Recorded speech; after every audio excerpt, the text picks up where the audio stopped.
Okay. Hi, everyone, and welcome. So my name is Natalia Garzon, and I'm the event marketing manager for the North America market here at Taxstom. We are so excited to have you with us for this special wellness webinar. And while we give everyone a moment to join, feel free to drop in the chat and let us know when you are tuning in from. We'd love to hear. Sasha, where are you located? Sorry?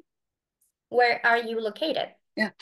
I'm currently in Vancouver, Canada, Awesome. so Pacific Coast. That's good. It is in Colombia. Okay, Country. so Central Virginia, North Carolina, Portland, LA, Texas, Florida. Awesome. Awesome. Awesome. Okay, so you may have already heard some noise about our upcoming roadshows in North America. We haven't officially announced them yet, but we are excited to share what's coming. So, starting in June, we'll be hitting the road with events in 4 US cities and one in Canada. So, we will kick things off in Miami, then head to Houston, San Diego, and Chicago. And finally, we'll wrap up the tour in Toronto this November. So, stay tuned for more details. We cannot wait to connect in person with all of you. All right, let's give one more minute and then we can start. So Kansas, South Carolina, Massachusetts, Colorado, Mexico. Hey, welcome everyone. Um, okay, I think it's time to kick it off. If you have any questions, please feel free to use the chat or the Q&A, and we can answer your questions live. Um, so we know how intense tax season was with long hours, tight deadlines, and constant pressure. And that's why we wanted to put together this session to give you some practical tools to manage stress, avoid burnout, and stay productive. And I'm excited to introduce our speaker today, Sasha Alexandrova. Sasha is an ICF-certified coach, former head of product in fintech, and she is currently a supervisor at the Neurointegration Institute. She brings a unique mix of neuroscience, proactive expertise, and real life experience, helping professionals like you stay balanced and energized under pressure. Today, Sasha will walk through how stress affects the brain and body, especially during high demand seasons, and share science-based techniques to manage workload, recover effectively, and stay focused. So with that, I'll hand it over to Sasha and enjoy the session. Thank you again for joining us. Thank you so much, Natalia, and I'm welcoming everyone who is participating with us today. I promise not to overload you with a lot of neuroscience, but we do have quite a lot of slides to go through. And just to start with something, we're going through a little bit of biology, stress regulation.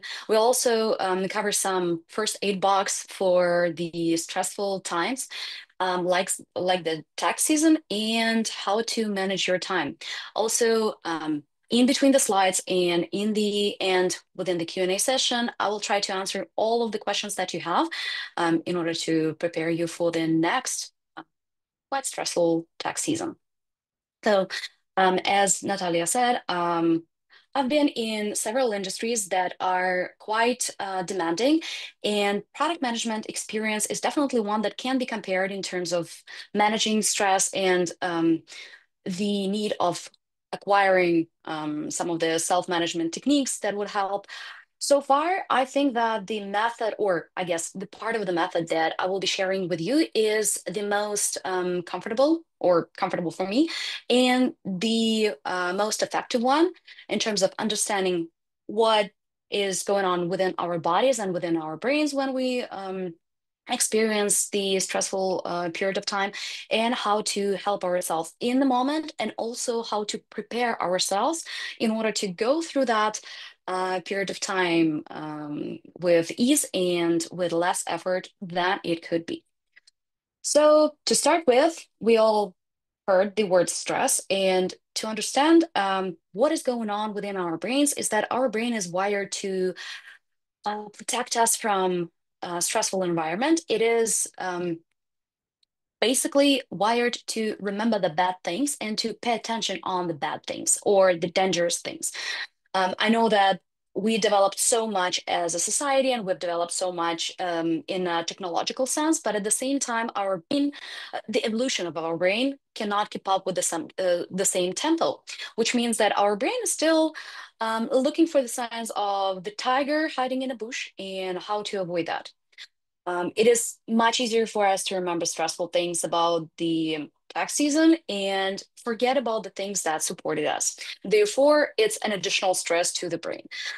Also, our brain tries to keep up with the homeostasis. So this is the comfort zone. And the comfort zone is not necessarily about the comfort as we know that. It is also about the zone of known, even if something is not very comfortable for us, but we already know that it is predictable, and even if it's evil, it is still predictable, and we know how to survive through that. For our brain, that's completely fine. So anything that is related to the stress management, any newer techniques, um, will our brain will be skeptical towards introducing that. That's why everything that I will be telling during this workshop, please make a note for yourself to introduce that step by step and introduce the smallest changes in the smallest increments you can imagine, because this is the only way our brain will not fight against anything new, even if this new will means that your stress management techniques will increase in general. Every time when I talk about the brain and how it manages the stress, I need to go to the very basic stuff. So, what's the neuron? It's the smallest part of the brain, the smallest cell in the brain, and definitely has the cell core. And also, it has those little things, dendrites and axon. Think of that as the ears, the dendrites, and the axon mouth. Why we need to do that? Because there are only two regimes in our brain, in our neurons, that work. It's either fire or the activation, or it's a chill out and do nothing. And with the dendrites, with the ears, the neuron is listening to the neighbors and trying to understand what the gossip is about. Do I need to act, or can I just chill out? Once there's enough information or enough energy to process with the activation, it tells with axon activate. If there is no signal goes through, then the next neighbor in the neuron path will be just chilling out. Why we need to do that, why we need to understand that within the stress, because I said it has two regimes, and it's almost like following the myth that we need to have the balanced life, and this is how we manage the stress. I've seen that quite a bit, and fortunately, neuroscience has the answer to that. As we have only two regimes, think of that as gas and brakes on your car. You cannot I mean, you can technically press both, but it won't take you anywhere. For the successful driving, you need to press gas and then you need to press brakes, and that's how you proceed. Pretty much the same happens in the brain in neurons. You need to layer the activities, or you need to layer the responses when you have the activation and when you have some kind of activity that is dopamine predominant. Most probably you've heard that word dopamine, and usually it's about some kind of excitement that the goal will be achieved, and serotonin. And serotonin is known about happiness, but also it's about controlling the mood. So it's more about chilling out. Um, when we talk about the stress management, there are a few things that you need to understand about your body. Once, and again, activation can be done for a very good thing or the very exciting thing. But the main topic of our workshop today is the stress management.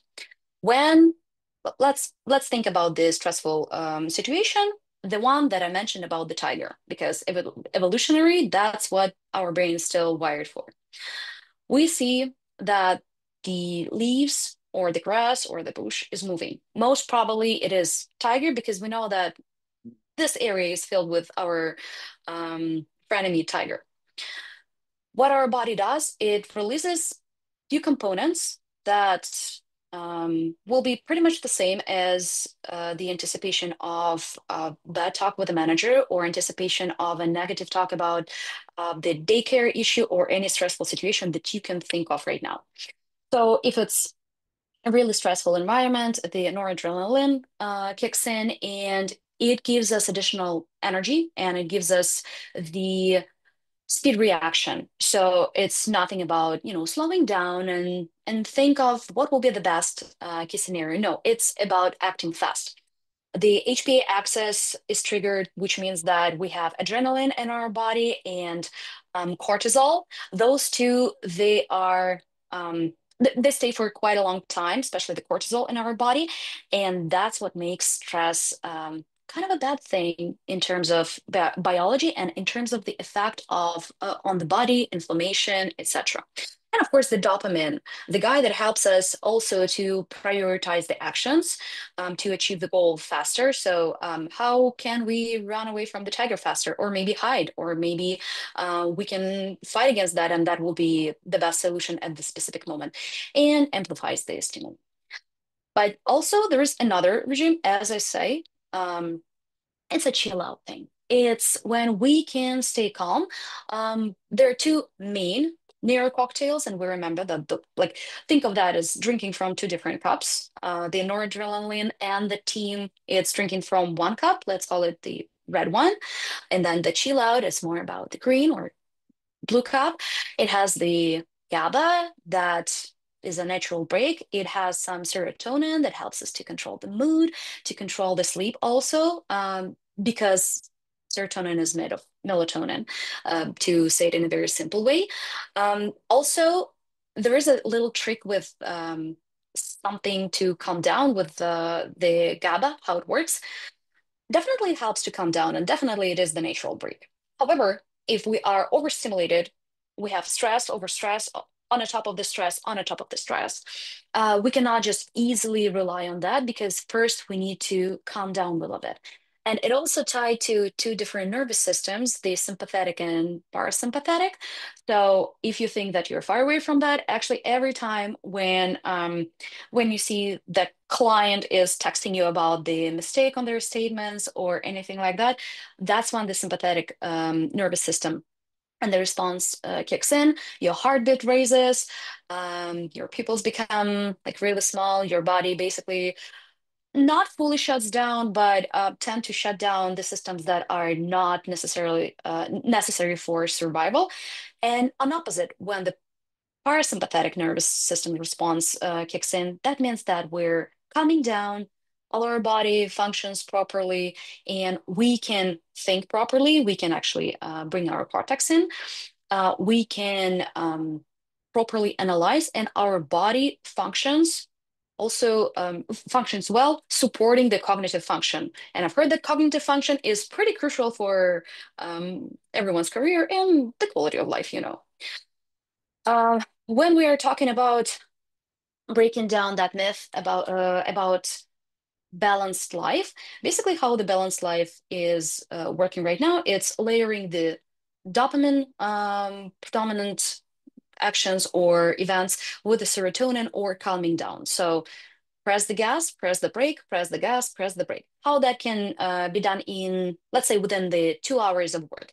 So you have 45 minutes or 15 minutes of focused working. By the way, if you are in a stage of burnout after the tax season and by hearing 45 minutes of the focused work, it's something unachievable for you, that's completely fine. That's how the brain works. And during the burnout, definitely you are losing the ability, or we are all as human beings losing the ability of focusing. So 25 minutes of focus after the tax season is absolutely normal as well. And then the next 5 to 10 minutes, you are giving yourself a little rest.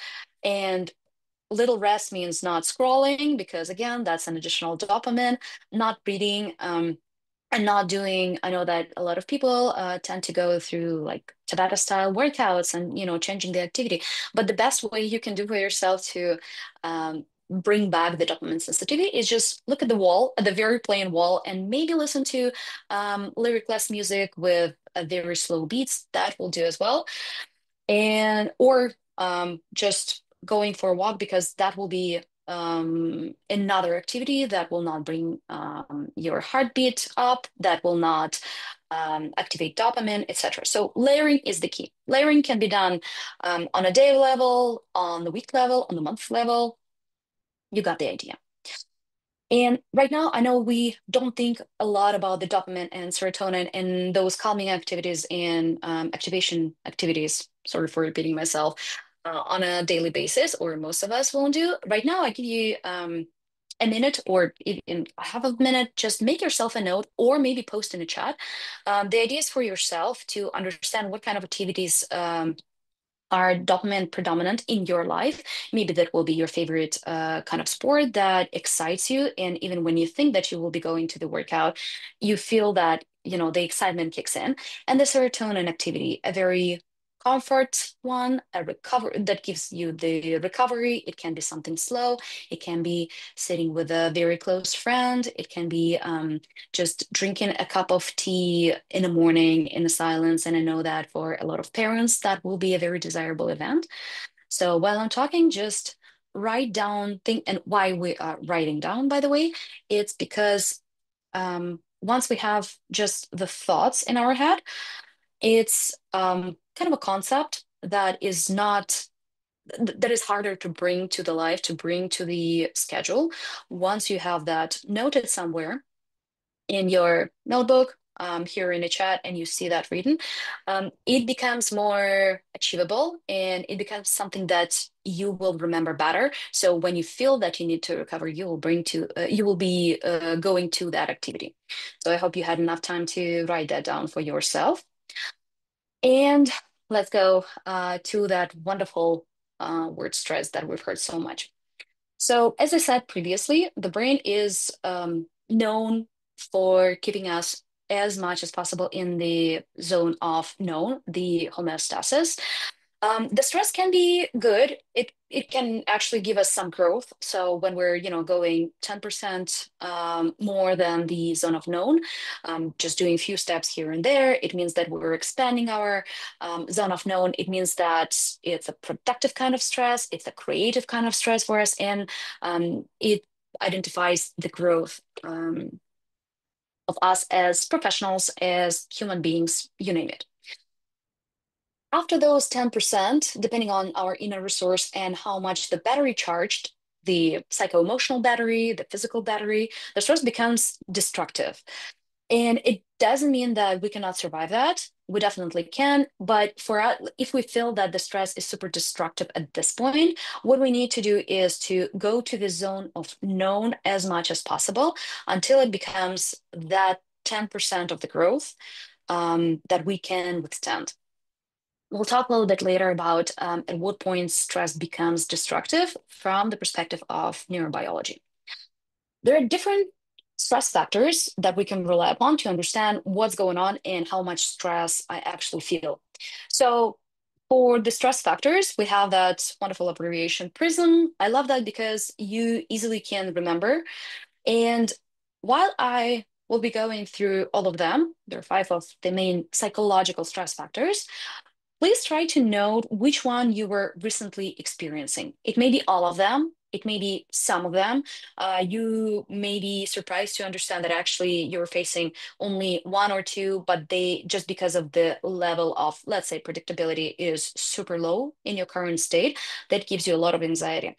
Um, as soon as you understand what are the stress factors that you're facing, and as soon as you name them, you can actually create the strategy or even, a few tactical steps would do on how to minimize that in your life or probably erase that in general. So one of the stress factors is predictability. The smaller the predictability, or the ability to predict the future, the more effort we make to predict it, and the more stress is introduced into our lives. The next one is responsibility. The higher current level of responsibility, the higher the stress, the level of the stress.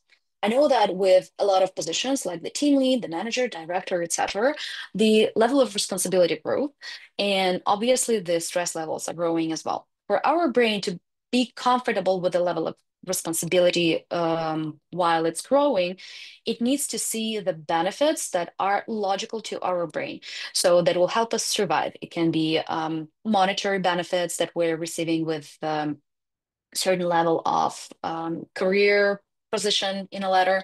It can be, parents experience a much higher level of responsibility when they actually become parents, but at the same time, they have so much pleasure that is connected to the oxytocin with growing your tribe, that the benefit kind of overpowering the stress level, such as responsibility. So if you feel that responsibility is something that you're experiencing currently as a stress level, please try to find or try to add the benefits to battle that. The influence, the less control you have over the situation, the more stress is coming your way. I like to introduce the example with tornado. So tornadoes unfortunately happen. We cannot influence them in any way, and that's something that gives much more stress than any other thing. So you know that, let's say, the breaking into the houses, this problem exists, but you have an influence on that. You can put 2 layers of doors. You can put the some kind of alarm or hire the security. So you can influence the certain situation in order to minimize the risk of the possible stress. With natural events, unfortunately, we cannot do that. The stress level goes up. The same applies to inability to influence the final results of your work, the final presentation. Let's say if you can only prepare certain things, or you're not responsible for the final decision that will be communicated to your client. In this case, the stress level goes up because you know that by the end of the day, you will be the one who's doing the work, but not influencing the final decision. Social contact. Social contact is usually something that is known as anti-stress factor. So how come it's in this table? If we have lack of the high quality stress contact, for example, you're not on the same page with your coworkers, or you feel that you don't have enough support from your relatives or friends, that's when the social contact stress factor comes in. And the way to battle that is kind of obvious, but not very easy to do in 21st century, ironically, is to build your own tribe that you feel supported by all the time. It takes time, but this is a very good goal um, to take on, because the level of the support we can get from our tribe or from the people who share the interests, the values, and for sure will support you in any situation, it's priceless. And the last but not the least is the meaning. So this is one of the, I guess, most common burnout reasons in the end of the 20th century and beginning of 2021st. It's the burnout of the meaning.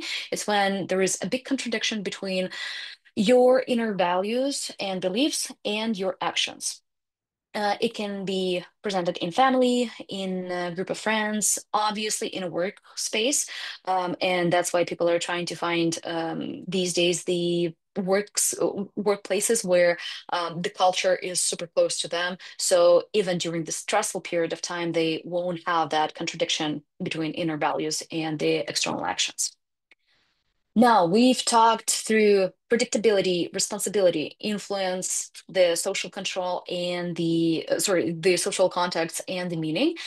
And I know that previously I told you it will be a good practice for you to go through the lecture and just have time to write it down, which ones you experience the most. If you have time, maybe even note what you can do, like the smallest changes that you can do right now in order to create a strategy on how to avoid those, change the current state. Or maybe you are the lucky one who is not experiencing that. Please let us know in the chat. Um, I will congratulate you with all my heart because most probably most of us, depending on the career stage, will experience those things. Now, we have talked about the most common psychological stress factors, the most common physical stress factors, and I'm so sorry for repeating those because most probably you've heard about them, are the lack of sleep, lack of activity, and bad diet. The thing is, most of us know that, but how come that not all of us are doing certain things in order to prevent those stress factors appearing in our life? Knowing is not equal to acting on something, and the easiest way we can do to our body is actually acting on those little things. I know that there are a lot of clients of mine who are willing to change the diet, change the physical activity regime or the regime of sleep right away. And of course, most of us cannot do that right away because I know probably only one or two people who could change their lives drastically in one moment. Most of For most of us, it will take approximately 3 to 6 months to see major changes, and this is completely fine. As we know, brain loves homeostasis. This is something unavoidable for us. Why it is super important to maintain our sleep? Because our brain has, there are two main stages in our brain during the sleep, the deep sleep and REM sleep, or the fast. Basically, it is also called the fast stage of the sleep. During the deep sleep, there is a cleaning, like a major cleaning, a deep cleaning going on. And it's not just for the body, it is also for the brain. So all the garbage that's in the brain, after the activity throughout the day should be taken out by the deep sleep stage. If we don't have that, when we're going into the REM sleep, where the cognition support should kick in, it's impossible to do due to the garbage that is left in the room. And the REM sleep is super important for us to integrate all the experience that we have and to give us also the cognitive rest to support our cognition. I would assume that most of us right now in this webinar rely on the cognitive functions to succeed in their career or to support their life, to support their wellness. So those two phases of sleep are super important, cannot be missed, and it's great to keep them as close to 2 hours as possible, but with a minimum of 90 minutes per night, um, which can be achieved with approximately 7.5 to 8.5 hours of sleep. Most of us won't have that. And unfortunately, the worst news for that is that the sleep cannot be substituted with a pill or with any kind of vitamins because this is the process that our body has to go through in order to close or check the boxes for all those tasks. The next one is the low activity. Low activity is something that we need to maintain 100%, or sorry, I guess an opposite. The higher activity, something that we need to maintain, and to keep an eye on the low activity, because it is not only the health issues when we're talking about the muscles and the joints. It is also the easiest way to maintain the levels of stress.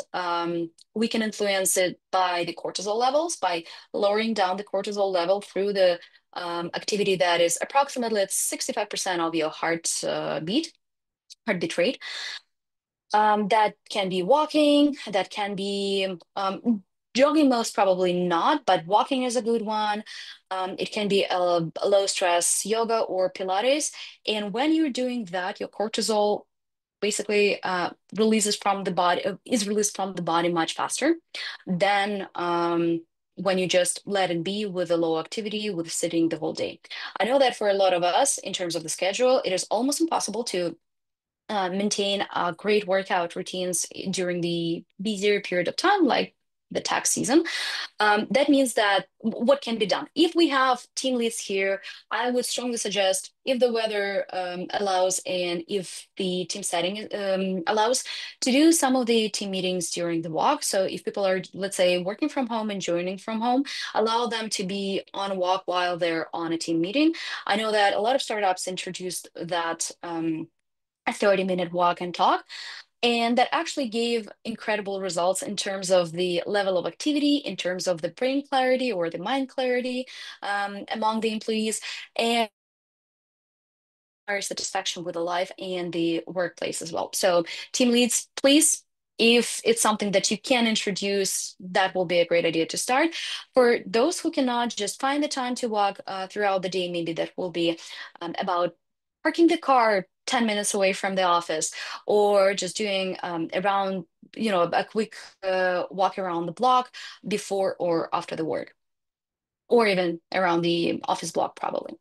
And the last but not the least, and not liked by a lot of us, is the bad diet. And why I'm bringing that, not being a nutritionist by all means, is maybe you've heard that there is a myth that a lot of serotonin, approximately 90%, is produced in your gut. And actually, that's not a myth.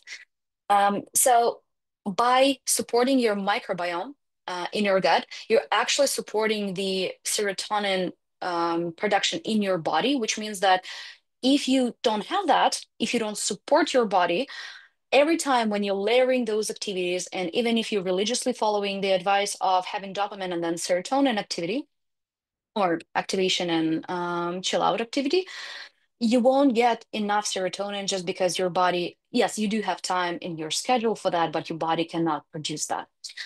Does it mean that you immediately need to say no to all the food you love? No. Check with your doctor or the state regulations or recommendations about how much protein you need. What's the fiber norm for your body? I know that like usually it's sometime between 25 and 35 grams at least. But again, do not quote me here. Check with your doctor, check with your nutritionist, check how much sugar is in your diet right now and what's the recommended norm. Those little changes here and there can actually support the biome quite a bit. And there is a correlation between the burnout and depression states and the diet. I would strongly suggest you to read some or go to YouTube or read some articles on that matter, because it might be your first step to a better well-being as well. And here, I just want to stop to give a little bit of exercise. Which area of your physical presence you want to transform first, and what can be the very smallest change you can introduce today? That can be as small as I'll try to drink one coffee per day instead of three. Or it can be, you know what, I'll try as many veggies as possible within the next month and try to introduce something new. Or I'll try that 15 minute walk to be introduced into my routine. Because when we think about well-being, it's definitely it's the majority of the components. It's a very complex issue. And usually, when we think about achieving the well-being that is ideal, it means that we're skipping the idea of following the very small steps on our way in order to achieve that. There is no goal that can be achieved in, huge steps or even jumps on its way. Usually, it starts with the smaller steps and it continues, like all the perfect routines that you can see or you can hear in your favorite podcasts, they are built with the smallest bricks and the smallest steps. And while I was talking, I hope that you did a little bit of self-reflection on what you actually want to introduce and what you can introduce right now. And I always encourage people to put that little note somewhere in your calendar as well to make that unavoidable, even if it's a 10-minute thing, 5-minute thing, find a place in your calendar. This way, you can act on that as fast as possible. The next part about the stress, and I love that stress is everywhere. At a certain point, that was our team's favorite meme. I mean, we need to understand that dealing with the stress, the body and the brain works on a physical level, trying to maintain the processes, but also at a certain point, our mind becomes the subject of the stress as well. And we have two main parts that activate the response to any kind of trigger, and they don't work together. So the first one is amygdala. Amygdala is a security guy. It's like a really nice security guy, the top-notch one. It checks the perimeter. It doesn't look through the things. It doesn't go deep into analysis. I see something that can be a trigger, I eliminate that. I act fast. Think of the action movies of the 90s. Think of the main character of that movie. That's our amygdala. A hero, no questions. But in current society, and especially with during the stressful period of time, when you need to turn on your cognition a little bit more than usual, probably it might not be the best solution to always go through amygdala. Prefrontal cortex is our supercomputer. This is something that we as humanity developed, I mean, evolutionary wise. It could, all the logical and critical thinking goes through the prefrontal cortex. Basically, the most complex actions or the most complex processes in our mind that you can think of. That's the guy we need to call. But if we are in a lot of stress, our body doesn't have enough resources to turn it on properly, and all the requests are going through the amygdala. What we need to do in order to rely more on a cortex, basically, we need to bring down the physical response to the stress in order to successfully turn on the supercomputer. That's how the stress cycle looks from the inside when you are in burned out state, in angry state, in just generally stressed state, and even in very excited state as well. So excitement is currently a stress too. You see, your brain, which is the trigger, reacts super fast, doesn't go into the detail, and it's great. Sometimes it gives definitely perfect solution for the situation, but not obviously, and not necessarily that's the truth. And then we're going through the recovery. So returning to the original state of, um, in neurointegration method, we call it joy. So it's a calm, but not super calm state where you feel the joy, where you feel good. You're not overly excited. You're not in blue. You're in a good middle, and you're staying productive. Um, why recovery is super important? Because basically the noradrenaline levels normalize, the adrenaline and cortisol production stops. It goes away from our body. So usually when we experience stress, the adrenaline hits in seconds. And if it's not enough, so we run away from the tiger, but then the tiger is behind us and we need more strength to run fast for a longer period of time. The cortisol hits. It usually hits within few minutes, but it hits very fast. It's not released very fast from our body. Adrenaline is usually released within 10 minutes, and you can increase the speed of that process by breathing, by turning on the parasympathetic response of the nervous system. The cortisol is a different thing. And cortisol leaves our body, I know that the average says 6 hours. The latest studies shows that it's like 6 to 8 hours. And the more cortisol we have in our body, the more inflammation we have in our body, basically overworking the whole system that we call the body, and not helping the cognition. What does no recovery mean? It means that, let's say at 9 a.m., you have a very stressful email, and to get the cortisol fully out of your body, you need 6 hours in a good day. 11 a.m., you get another nasty email. Obviously, the cortisol is still in our body, and another dose of cortisol hits in. Not a very pleasant situation. And we will be talking on how to help your body. So going for a walk, that will be one thing that will help to release. But we also will be looking into how to help your body to minimize the stress response, because like The stress response and cortisol release has two components. First is the physical, when you're supporting your body to be able to actually do that. It's like upgrading your car, even if you're out of town on something that people call road, but it's not actually the road. First, you increase the capabilities of your like tool, the car, and then you increase the capabilities of a driver, so your driving skills. We'll talk a little bit about how to increase the car durability. We'll be talking about the like what to do next. The chronic stress that we've just talked, so it's the trigger by trigger after trigger after trigger after trigger. It increases the amygdala sensitivity. So basically, amygdala reacts to anything that is, when people are overreacting, maybe it will actually increase your empathy to those people right now because most probably they are in agitated state and they are super stressed at the moment if you see that someone is overreacting on a very small triggers. The suppressed prefrontal cortex, which means that we are less productive and less successful in doing complex things.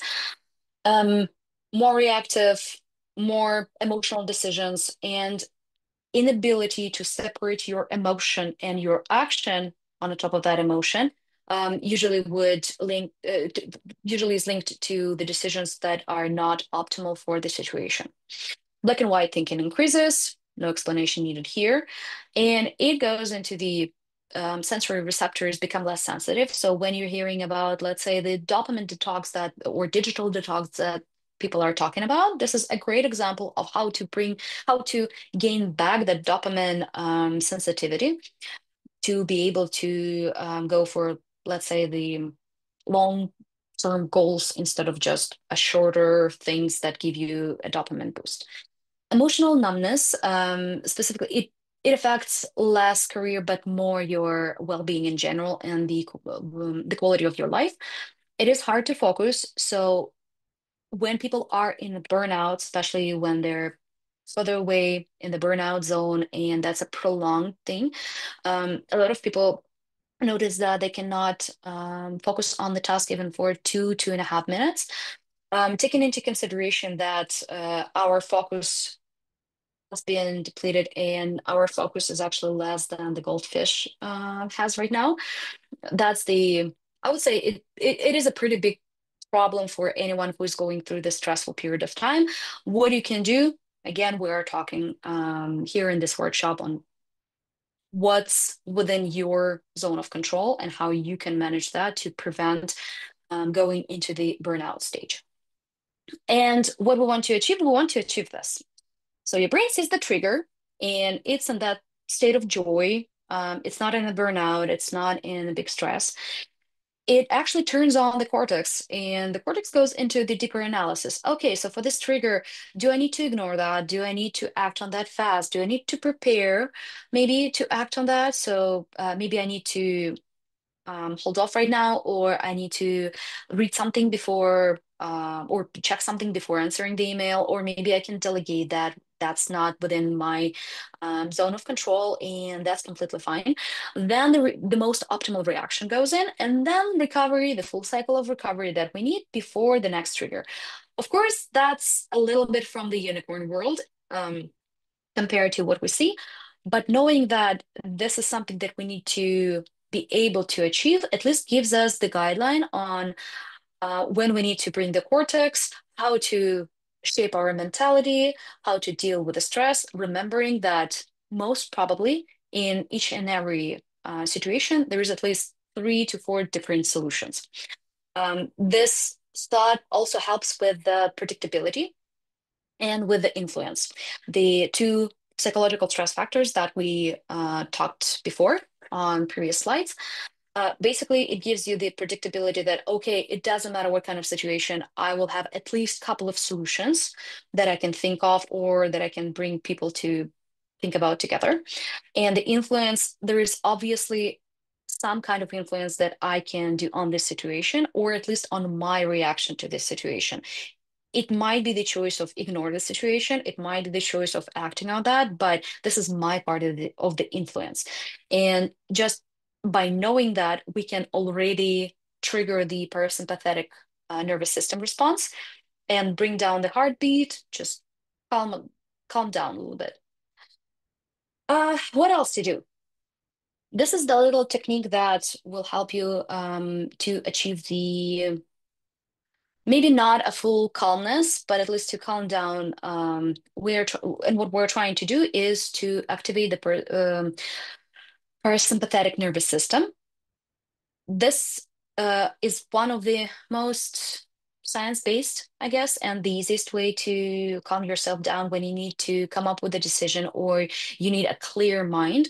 It can be actually done during the meeting as well because it's not like you can breathe quietly. You can massage your fingers quietly under the table, and this is something that helped myself as well.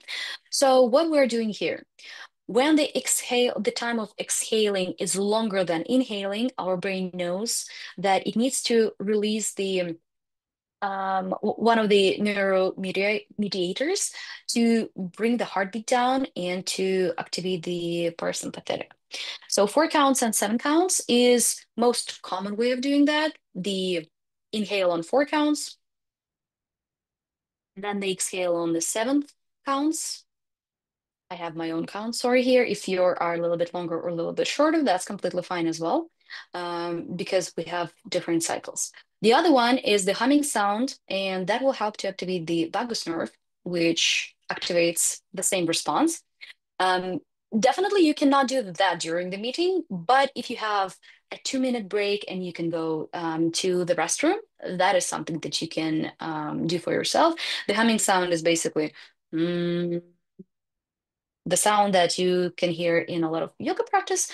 I think the breathwork practitioners use that a lot, but basically the vibration helps to activate the vagus nerve. And then we're massaging the tips of your fingers, just one by one for a cycle. So the cycle is 4 and 7. It also helps to activate the GABA inhibitors. Those little guys are the brake systems of our brain, and they help us to calm down, to help with the mood swings. And also, when we activate the GABA, they kind of boost the serotonin as well. That helps us to prevent the further mood swings. Very neuroscience based practice. The other one, and I believe that this presentation, by the way, will be shared with you, so you can practice that at home in safety.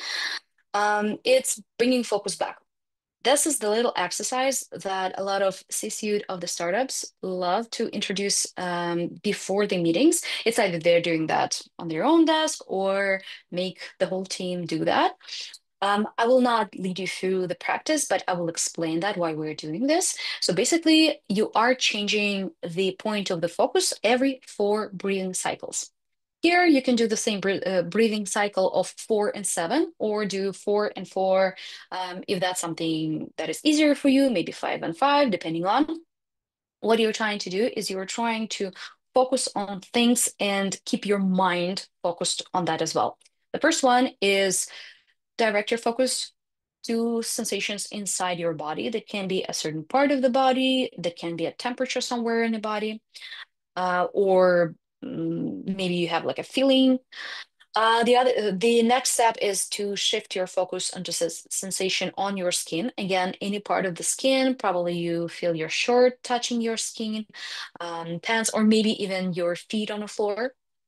The next one is look at any object at the arm length. Um, you're you're focusing on the object that is not too far away, because the next one and the next 2 cycles is for the object as far away as possible. That can be the opposite wall, that can be something in a window that you can see. And what we're doing the next is going in the opposite order, bringing the focus back to something at arm's length. It can be a different object if you want. Then back to the sensation on your skin and back to the sensation inside your body. So basically, we are training the focus muscle, and please do not quote me on that. Obviously, if you're opening the atlas of the muscles, there is none. But we're giving ourselves the ability to refocus, to reshift from the thoughts that we had before. Probably that was the stress trigger, or that was the context that is not helpful for us at the moment, before the important meeting, before the important call with the client. It also helps us to go back into the body. So, um, burnout and depression is something based on the previous events. High level of anxieties are usually tied to the events in the future. And there is no depression and anxiety, and there is a saying that there is no depression and anxiety right here at this specific moment when you're grounded. And that's why a lot of therapy is based on going back to the body and feeling this sensation of your body. Because most probably for, I mean, 95-ish% of the cases, there is no danger to your survival right here at the moment. That's why we're doing this exercise, to bring us back, to calm us down, and to give the signal to amygdala that, you know what, there's no tiger right now here. Unless you are in a cage with a tiger, please don't do this exercise if you're there.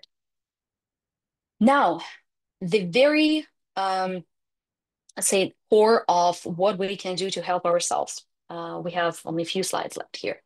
The time planning techniques that you can exercise, and I suggest you to start doing that right now, way before the next tax season.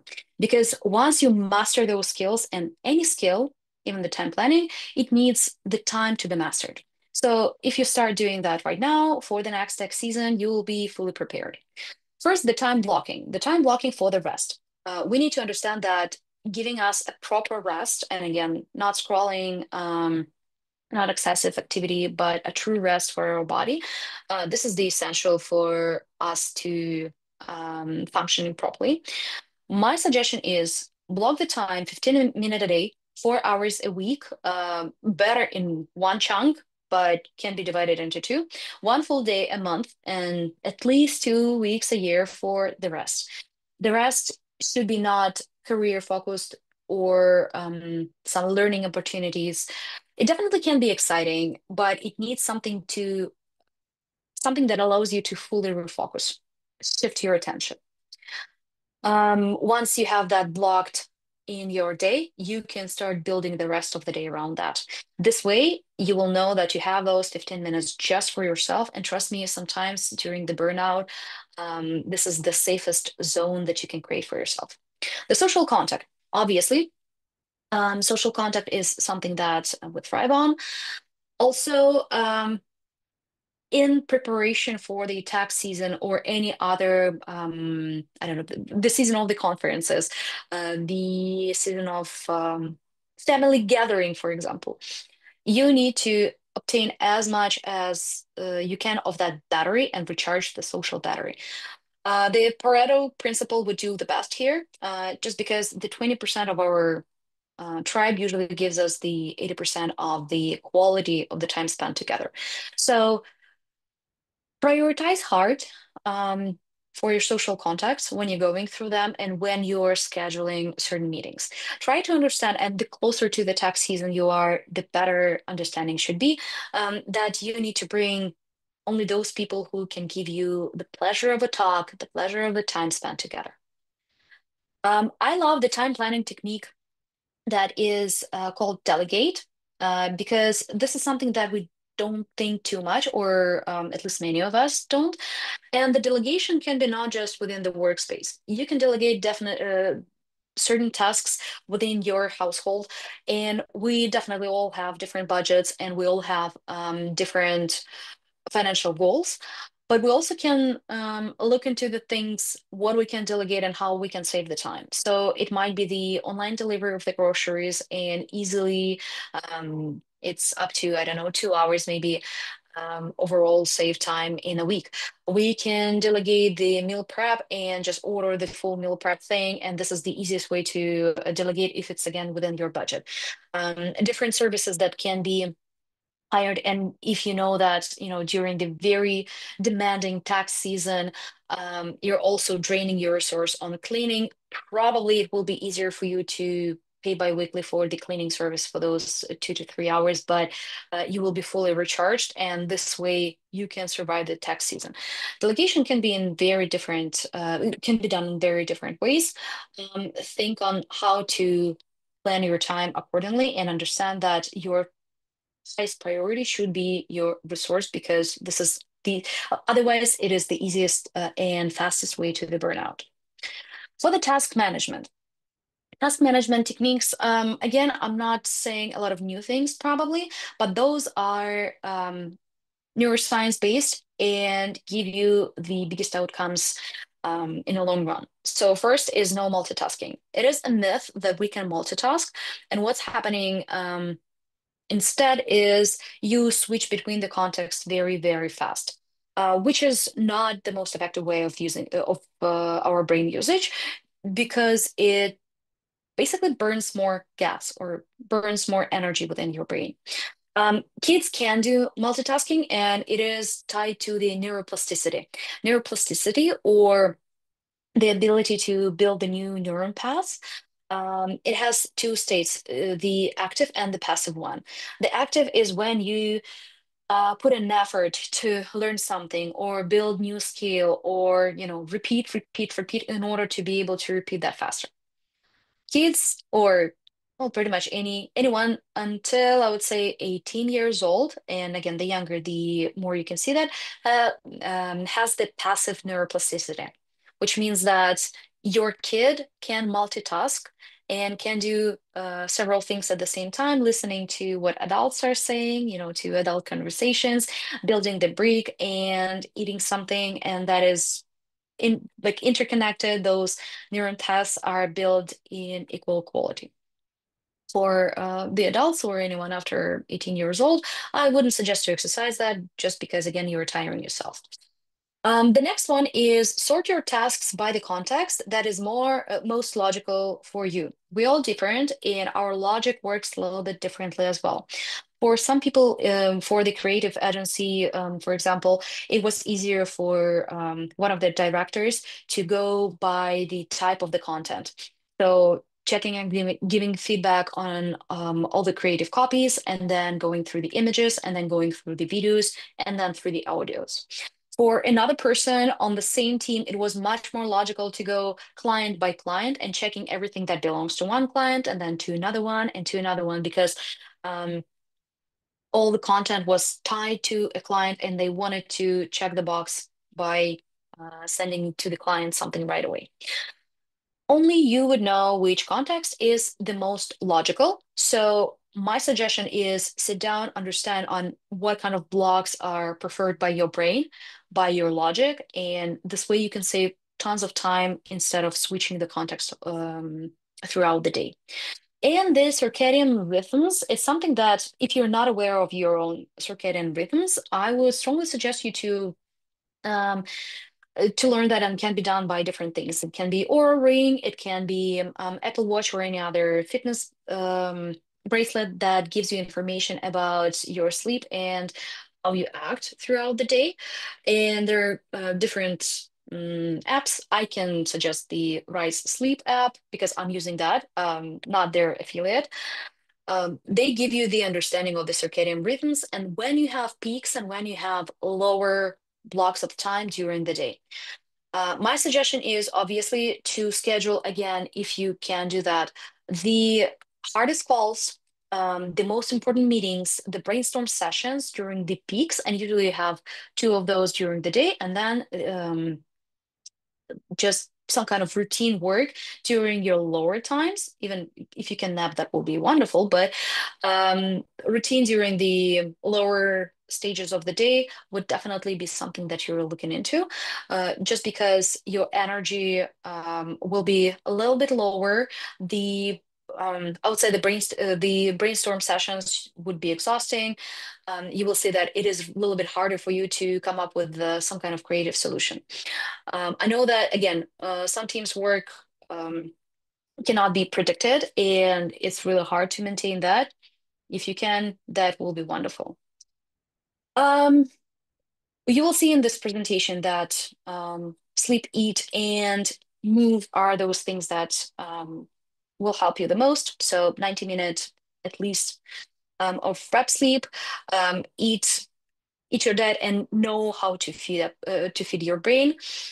For the move, make sure that it's 6K steps and 3 workouts a day for the ideal for the ideal stage.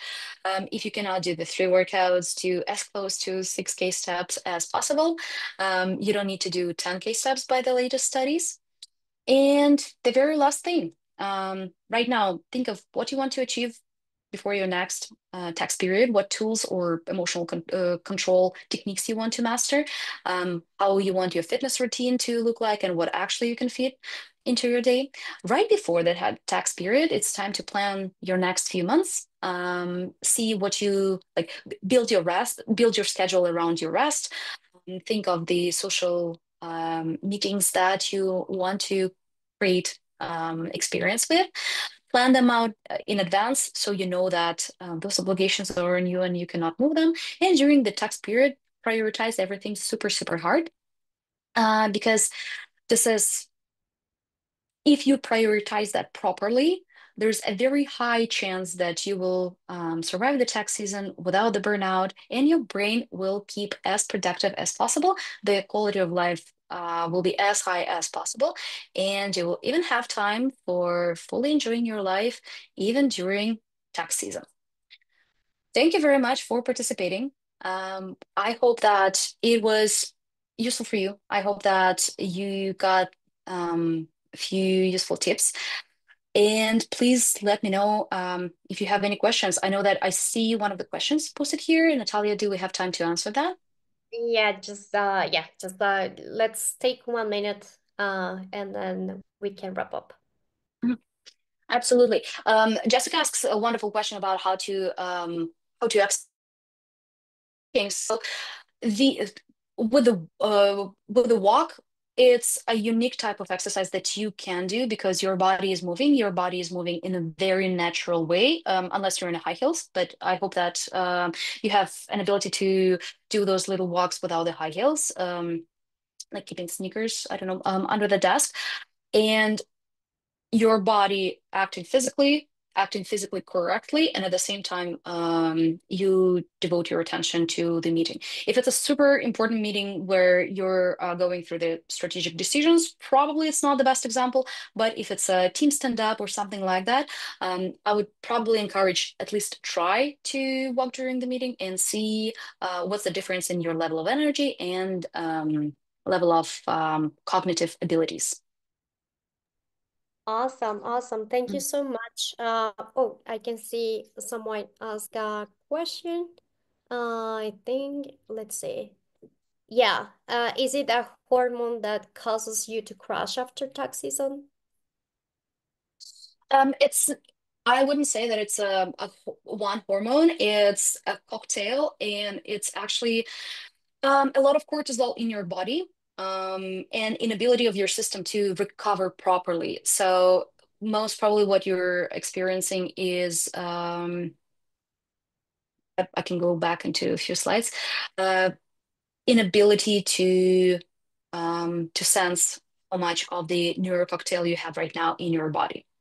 That's, I guess, the simplest way to do that. So the burnout is when you put too much of electricity through the wires and they're quite literally burned down. What you need to do is to give you as much rest as possible, delete all the TikToks and Instagram and YouTube shorts, reels, etc., and just surround yourself with recovery techniques, and your brain will appreciate that. I promise.